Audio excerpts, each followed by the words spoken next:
পথে। Hello guys, তো কেমন আছো? আশা করি সবাই ভালো আছো গাইজ। আজকে দুপুর এখন কটা বাজে? দুপুর 3টে বাজে। তো আমি একটু আগে কাজ থেকে আসলাম, ঠিক আছে, মানে খেতে আসলাম বাড়িতে। তার মধ্যে চালু হয়ে গেছে বৃষ্টি। বৃষ্টির সময় দেখলাম এক দাদু এখানে বৃষ্টিতে দাঁড়িয়ে ছিল বাইরে। চলে আসো, ভিতরে চলে আসো, আসো আসো। এই যে দাদু আমাদের। দাদু কোথায় দাঁড়িয়েছিলে? বাইরে তো? হ্যাঁ, দাদু বাইরে দাঁড়িয়ে ছিল। দাদু কত দেওয়া হয়েছে? কত দেওয়া? মুচিপাড়া।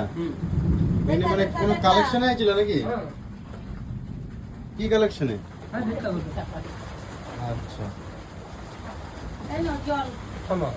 এইটা সরাই দে একটু সামনে দিয়ে, কোনটা? এইগুলো এদিকে সরাই দে। করতে নাই কি আসা পাচ্ছি না। লবণ লাগবে না? এই না জল। তরকারি আজকে আমি দেখলাম তুমি বাইরে দাঁড়া রয়েছে অনেকক্ষণ দিয়ে। আমি এখানে শুয়েছিলাম প্রথমে। আমি যে দাঁড়া আছে, বৃষ্টি হচ্ছে তো ডাকে। হ্যাঁ আচার আছে? লঙ্কা আছে? ভালো না? এখন ভালো না দাদু, খারাপ হয়ে গেছে আচারটা। হ্যাঁ, কাঁচা লঙ্কা দেবো? দেবো? খেয়ে নাও। আশীর্বাদ করো। তা ঘরে ডাকলাম, আমাকে আমার ভাগ্নি বললো, এই যে ভাগ্নি আমার, তো বললো এক দাদু দাঁড়িয়েছে বৃষ্টিতে।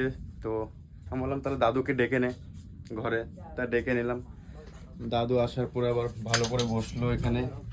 বসে তোমরা তো দেখতেই পেলে, ভিডিওটা একটু আগে করেছিলাম। দাদু আসলো যখন বৃষ্টিতে, তো একটু আগেই খাওয়া দাওয়া করলো দাদু এখানে। ওটার